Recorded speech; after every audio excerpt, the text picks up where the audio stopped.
દર્શના છું અને આજે આપણે ટોપિક ડિસ્કસ કરશું cheque bounce cheque bounce related topic છે. Cheque bounce cases are governed under negotiable instrument act section 138. હવે ચેક બાઉન્સ થઈ ગયું ભૂલ આપણાથી, ચલો વાંધો નહીં. પણ આ બધાથી બચવા સૌથી પહેલા કયો સ્ટેપ લેવો એ જાણી લો. જે રૂલ્સ છે કે તમે 20,000 ઉપરનું પેમેન્ટ કરો તો એ ચેક થ્રુ જ કરવાનું હોય. આ સૌથી પહેલું તમારું આ એક લીગલ સ્ટેપ છે કે 20,000 ઉપરનું પેમેન્ટ હંમેશા ચેક થ્રુ હોય.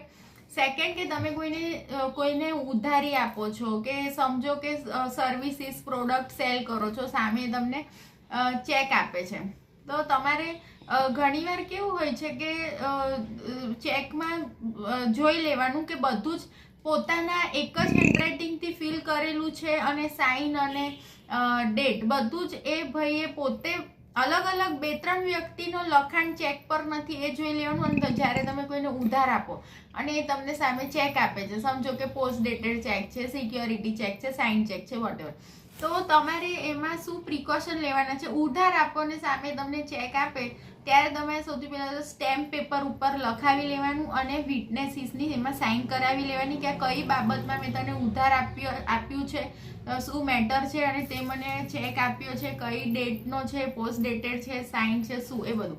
અને ચેકની પાછળ પણ તમારે લખાવી લેવાનું કે આ કયા કારણોસર આપણા વચ્ચે લેતી દેતી આ ચેકની થઈ છે, બરાબર. હવે એક એમ તો તમને નોલેજ હશે જ, તેમ છતાં કહું છું કે ડિમાન્ડ ડ્રાફ્ટ અને ચેક બે વચ્ચે ફરક છે કે demand draft is a prepaid instrument અને ચેક જેમ કે બાઉન્સ થઈ શકે, ડિમાન્ડ ડ્રાફ્ટ કદી બાઉન્સ ના થઈ શકે, કારણ કે ડિમાન્ડ ડ્રાફ્ટ બનાવવા માટે આપણે સૌથી પહેલા બેંકમાં અમાઉન્ટ ભરવી પડે, પછી એનો ડિમાન્ડ ડ્રાફ્ટ બને અને એનું પેમેન્ટ થાય. વેરેઝ ચેકમાં એવું હોતું નથી.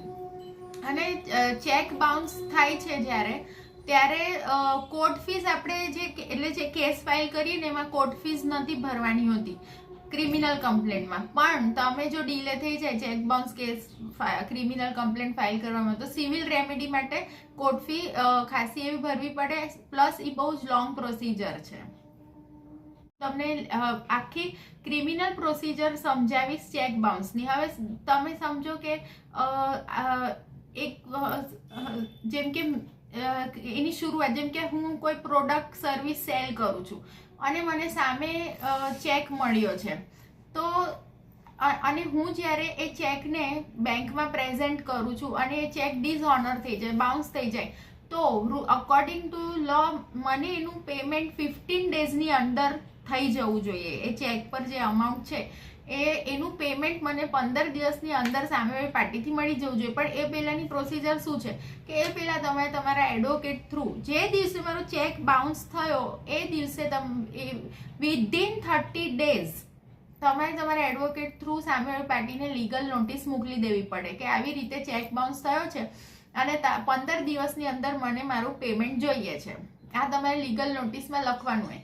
હવે જ્યારે તમારો ચેક બાઉન્સ થાય છે ત્યારે તમારું જે બેંક હોય એ તમને એક રિટર્નિંગ મેમો આપે, જેમાં ચેક નંબર લખ્યું હોય, બેંક અકાઉન્ટ ક્યાં પ્રેઝન્ટ કર્યું છે એ, અને ચેક અમાઉન્ટ અને રીઝન કે કેમ આ ચેક બાઉન્સ થયો છે. હવે મોસ્ટ ઓફ 4 રીઝન્સથી ચેક બાઉન્સ થાય છે. દેટ ઇઝ ઇનસફિશિયન્ટ ફંડ, કાં તો સામેવાળા પેમેન્ટ સ્ટોપ કર્યું હોય, કાં તો એનું અકાઉન્ટ ફ્રીઝ હોય, બ્લોક હોય, અને કાં તો મિસમેચ ઓફ સાઇન.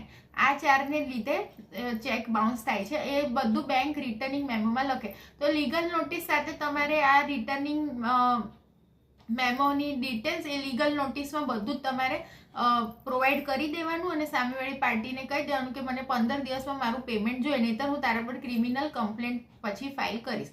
હવે 15 ડેઝ અગર પાસ થઈ ગયા અને હજુ એને તમને પેમેન્ટ નથી કર્યું, તો તમારે પછી સેક્શન 138 ઓફ નિગોશિયેબલ ઇન્સ્ટ્રુમેન્ટ એક્ટમાં જ્યુડિશિયલ મેજિસ્ટ્રેટ કોર્ટમાં એની ક્રિમિનલ કમ્પ્લેન્ટ ફાઇલ કરવાની વિધિન 30 ડેઝ. 15 ડેઝ જે પાસ થઈ ગયા, પેમેન્ટ નથી થયું, તરત જ વિધિન 30 ડેઝ આ ક્રિમિનલ કમ્પ્લેન્ટ ફાઇલ થઈ જવી જોઈએ. હવે આનું એવું છે કે આનામાં જે પનિશમેન્ટ છે એ છે કે 2 વર્ષની જેલ અને ચેક અમાઉન્ટની ડબલ અમાઉન્ટનું ફાઇન. બરાબર. હવે જ્યારે હું ક્રિમિનલ કમ્પ્લેન્ટ જ્યુડિશિયલ મેજિસ્ટ્રેટ કોર્ટમાં ફાઇલ કરું છું તો ત્યાં કયા કયા ડોક્યુમેન્ટ સબમિટ કરવાના હોય છે. એક તો ઇન્ડેક્સ હોય, પછી એકમ્પેનિંગ એફિડેવિટ હોય, પ્રી સમનિંગ એવિડન્સ એફિડેવિટ હોય, પછી લિસ્ટ ઓફ વિટનેસીસ હોય, લિસ્ટ ઓફ ડોક્યુમેન્ટ્સ હોય જેમાં શું હોય, ઓરિજિનલ ચેક જે બાઉન્સ થયો છે, રિટર્નિંગ મેમો, લીગલ નોટિસ, પછી રિસીટ, ટ્રેકિંગ રિપોર્ટ એટલે કે જેમ કે સામેવાળાને મારી લીગલ નોટિસ મળી ગઈ એની રિસીટ જે મને મળે એ, પછી સમજો વોટ્સએપ કે ઈમેલ થ્રુ મેં આ બધું લીગલ નોટિસ મોકલી હોય તો પછી સેક્શન 65B નું સર્ટિફિકેટ અટેચ કરવાનું. બરાબર. આ બધા ડોક્યુમેન્ટ્સ મારે કોર્ટમાં પ્રોડ્યુસ કરી દે, મતલબ આ બધા ડોક્યુમેન્ટ્સ સાથે ક્રિમિનલ કમ્પ્લેન્ટ ફાઇલ કરી દેવાની. હવે જ્યારે તમારો કેસ જ્યારે તમે કમ્પ્લેન્ટ ફાઇલ કરી દો વિધિન અ વીક તમારો કેસ લિસ્ટ લાગી જાય કોર્ટમાં કે તમારો આ કેસ કયા જજ પાસે ગયો છે, ત્યાં તમારે કઈ ડેટે પ્રેઝન્ટ થવાનું છે બધું એ લિસ્ટમાં લાગી જાય. પછી એ દિવસે એ જજ પાસે જઈને તમારા ડોક્યુમેન્ટ્સ એક્ઝિબિટ થ્રુ એડવોકેટ કરાવવાના હોય. તમે જ્યારે ડોક્યુમેન્ટ એક્ઝિબિટ કરો ત્યારે જજ શું ચેક કરશે કે હા 30 ડેઝની ચેક બાઉન્સ થાય એના 30 ડેઝની અંદર લીગલ નોટિસ મોકલાવી દીધી હતી, પછી 15 દિવસમાં પેમેન્ટ નહોતું થયું, પછી વિધિન 30 ડેઝમાં કેસ ક્રિમિનલ કમ્પ્લેન્ટ ફાઇલ કરી છે, આ બધું ચેક થશે. પછી જજ એ ચેક કરશે, બધા ડોક્યુમેન્ટ્સ ચેક કરશે, legal notice, original receipt, returning memo અને જે તમે બધા બીજા ડોક્યુમેન્ટ્સ આમાં મૂક્યા હોય એ બધું જ ત્યારે ચેક થઈ જશે. પછી જજ ડિસાઇડ કરશે કે જો અક્યુઝડ સેમ સ્ટેટનો છે તો શું એને એ જ દિવસે સમન્સ સેન્ડ કરવા છે કે એક બે દિવસ ઇન્ક્વાયરી કરીને કરવાનું છે. હવે મોસ્ટ ઓફ દિલ્હીમાં તો ક્રિમિનલ કમ્પ્લેન્ટ આ ચેક બાઉન્સની ઓનલાઈન થઈ જતી હોય છે, પણ બીજા સ્ટેટમાં ઓફલાઈન થાય છે. તેમ છતાં પણ જ્યાં ઓનલાઈન થાય છે ને ત્યાં બી ફિઝિકલ કોપી સબમિટ કરવા કોર્ટમાં જવું જ પડે છે. હવે સપોઝ કે આ બધું જ ડોક્યુમેન્ટ એક્ઝિબિટ થઈ ગયા અને જજે બધું જ ચેક કરી લીધું, દરેક ડોક્યુમેન્ટને પ્રોસેસ કે ભાઈ બધું વિધિસર થયું છે, દરેક ડોક્યુમેન્ટ અને પ્રોસેસ કે ભાઈ બધું વિધિસર થયું છે, એના પછી જજ એવું ડિસાઇડ કરે છે કે હા અક્યુઝને આજે સમનિંગ એનું કરી દઈએ. એ પહેલાં એ સેક્શન 204 ઓફ CRPCમાં તમારે પ્રોસિજર ફીસ એડવોકેટને જજ ઓર્ડર કરશે કે તમારે 2 કે 3 અઠવાડિયામાં આ ફીસ પે કરી દેવાની, નહીં તો તમારી ક્રિમિનલ કમ્પ્લેન્ટ ડિસમિસ થઈ જશે.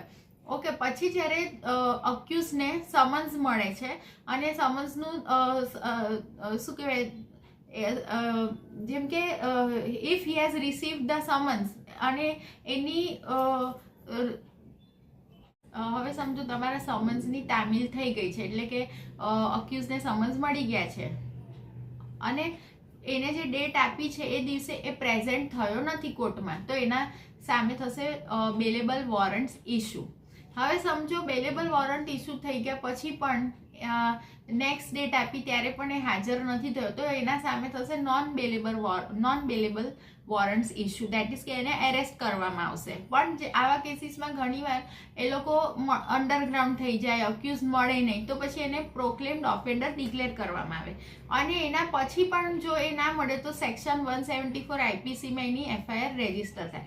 હવે સપોઝ સમન્સની મળી ગયા પછી એ ફર્સ્ટ ડેટ જે આપી ત્યારે આવી જાય છે બેલેબલ વોરંટ ઇસ્યુ, તો એને છે ને બેલેબલ બોન્ડ પહેલાં તો ફર્નિશ કરવા પડે કોર્ટમાં આવીને, 1 કે 2 શ્યોરિટી અને સિક્યોરિટી, આ બધું જ એને કોર્ટમાં આવીને ફર્નિશ કરવું પડે.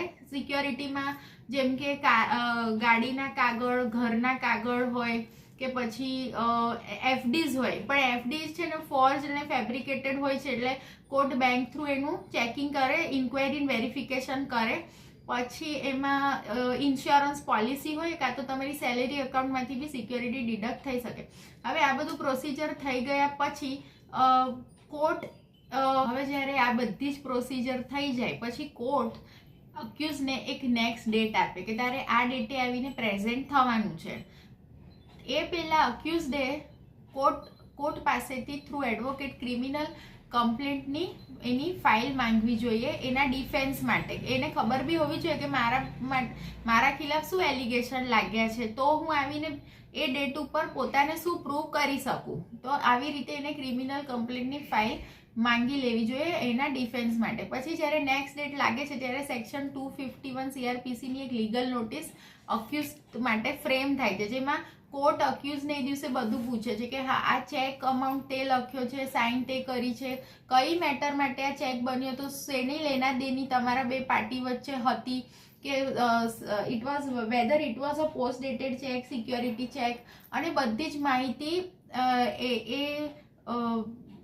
એની પાસેથી એ દિવસે લેવામાં આવે છે અને સ્ટેટમેન્ટ રેકોર્ડ કરીને એની સાઇન લઈ લેવામાં આવે છે. હવે એની સાઇન લઈ લીધા પછી ધ નેક્સ્ટ સ્ટેપ ઇઝ કે નિગોશિયેબલ ઇન્સ્ટ્રુમેન્ટનું એક આ સ્પેશિયલ લો છે જેમાં અક્યુઝને ઇનહેરન્ટ રાઇટ્સ નથી હોતા ક્રોસ એક્ઝામિનેશન કરવાના, એટલે એને સેક્શન 145 ક્લોઝ 2 ઓફ નિગોશિયેબલ ઇન્સ્ટ્રુમેન્ટમાં એક એપ્લિકેશન મૂકવી પડે કે હું કમ્પ્લેનન્ટ અને એના વિટનેસીસની ક્રોસ એક્ઝામિનેશન મારા એડવોકેટ થ્રુ કરવા માંગુ છું. તો એમાં સામેવાળા એડવોકેટ, એમ તો કોર્ટ અને સામેવાળા એડવોકેટ આ એપ્લિકેશન અલાઉ કરે જ છે અને એવી રીતે ક્રોસ એક્ઝામિનેશન થાય છે. પણ સપોઝ રિજેક્ટ થાય તો પછી અક્યુઝડ રિવિઝનમાં સેશન કોર્ટમાં અપીલ કરી શકે છે. હવે જ્યારે ક્રોસ એક્ઝામિનેશનની એપ્લિકેશન અલાઉ થઈ જાય છે તો અક્યુઝના જે એડવોકેટ છે એ કમ્પ્લેનન્ટ અને એના વિટનેસીસનું પ્રોપર ક્રોસ એક્ઝામિનેશન કરે છે, જેના અલગ અલગ ડેટ્સ લાગે છે કે ભાઈ એક સાથે બધા જ વિટનેસીસનું ક્રોસ એક્ઝામિનેશન નથી થતું હોતું, અલગ અલગ ડેટે જુદા જુદા વિટનેસીસનું ક્રોસ એક્ઝામિનેશન થઈ જાય છે. હવે જ્યારે બે ક્રોસ એક્ઝામિનેશન વખતે ખબર પડે છે કે કેટલું કોણ સાચું બોલે છે, કેટલું કોણ ખોટું બોલે છે. હવે જ્યારે એકવાર ક્રોસ એક્ઝામિનેશનનું પ્રોસેસ થઈ જાય છે પછી court orders accused on a particular date કે તારે પ્રેઝન્ટ થવાનું છે અને 313 CRPCમાં તારે પોતાનું આ કમ્પ્લેનન્ટ્સ અને એના વિટનેસીસ અને જે કમ્પ્લેનન્ટે જે બી એના ખિલાફ ડોક્યુમેન્ટ્સ પ્રોડ્યુસ કર્યા હોય એ બાબત તારે શું તારી સફાઈ આપવી છે. તો એ દિવસે 313 CRPCમાં અક્યુઝડ આવે અને પોતાની એને જે સફાઈ આપવી હોય એ બધી એ સફાઈ આપે, પ્લસ એ પણ એના ડોક્યુમેન્ટ્સ અને બીજા બધા એની પાસે પ્રૂફ છે એ બધા એવિડન્સીસ કોર્ટમાં આપે. અને સપોઝ એની પાસે કોઈ વિટનેસ ના હોય તો અક્યુઝડ અંડર સેક્શન 315 ઓફ CRPCમાં પોતે પણ he can produce himself as a witness, અને પછી કોર્ટ એનું બધું જ સ્ટેટમેન્ટ્સ અને ડોક્યુમેન્ટ્સ ને જે પ્રૂફ એની પાસે હોય બધું જ રેકોર્ડ કરી લે. પછી એક પર્ટિક્યુલર ડેટ જજ અનાઉન્સ કરશે જે દિવસે બે પાર્ટીના એડવોકેટ્સ વચ્ચે આર્ગ્યુમેન્ટ્સ થાય. એ ડેટના દિવસે જજ આર્ગ્યુમેન્ટ્સ પરથી ડિસાઇડ કરશે કે શું જજમેન્ટ આપવું. હવે જજમેન્ટ આપવાની પાછી જજ એક અલગ ડેટ આપશે, એ દિવસે જજમેન્ટ આપશે ત્યારે ડિસાઇડ થશે કે અક્યુઝને ઇફ અક્યુઝ ઇઝ કન્વિક્ટેડ તો વિધિન 30 days એને સેશન કોર્ટમાં અપીલ બી ફાઇલ કરવાની અને બેલ બોન્ડ ફર્નિશ કરવાનું. એન્ડ ઇફ ધ અક્યુઝડ ઇઝ એક્વિટેડ તો પછી સામેવાળી પાર્ટી હાઈકોર્ટમાં વિધિન 30 days અપીલ ફાઇલ કરે અને બેલ બોન્ડ ડિસ્ચાર્જ થઈ જાય. હવે સમજો કે આ બધી પ્રોસિજર થઈ ગઈ પછી એક આ હતું આ જજમેન્ટ હતું, એના પછી ઓર્ડર ઇન સેન્ટેન્સ આવે છે જે 15 થી 20 દિવસ પછી હોય છે, જેમાં જજ અક્યુઝને એ દિવસે બોલાવીને એના વિશે માહિતી લે છે કે શું છે તારી ફાઇનાન્શિયલ સ્ટેટસ. એના પરથી ડિસાઇડ થાય છે કે એને કેટલી સજા આપવી, 2 વર્ષની, 1.5 વર્ષની, અને શું એની ફાઇનાન્શિયલ સ્ટેટસ છે તો શું ચેક અમાઉન્ટનું ડબલ અમાઉન્ટની ફાઇન પે કરી શકશે કે નહીં, એ બધું એ દિવસે જજ ત્યારે ડિસાઇડ કરે છે. તો આ જે ચેક બાઉન્સ પ્રોસિજર છે એ આટલી બધી લાંબી છે. તો તમે કોઈની બી સાથે ઉધારી કે લેના દેની કંઈ પણ કરો તો તમારે એના પ્રિકોશન્સ લેવાના, વિડીયો રેકોર્ડિંગ કરી લેવાનું, એક વોટ્સએપ પ્રૂફ બી રાખી લેવાનું, એવી રીતે તમારે સ્ટેમ્પ પેપર પર લખાણ કરાવી લેવાનું, વિટનેસીસ રાખવાના, ચેકની પાછળ બી લખાણ કરાવી લેવાનું, અને મેઇન કે જે ચેક લખે છે એ આખું એના જ હેન્ડરાઇટિંગમાં ઉપરથી નીચે સુધી ચેક ફિલ થયેલો હોવો જોઈએ. તો આ હતી આ ચેક બાઉન્સની બધી પ્રોસિજર, ક્રિમિનલ પ્રોસિજર જે મેં એક્સપ્લેન કરી.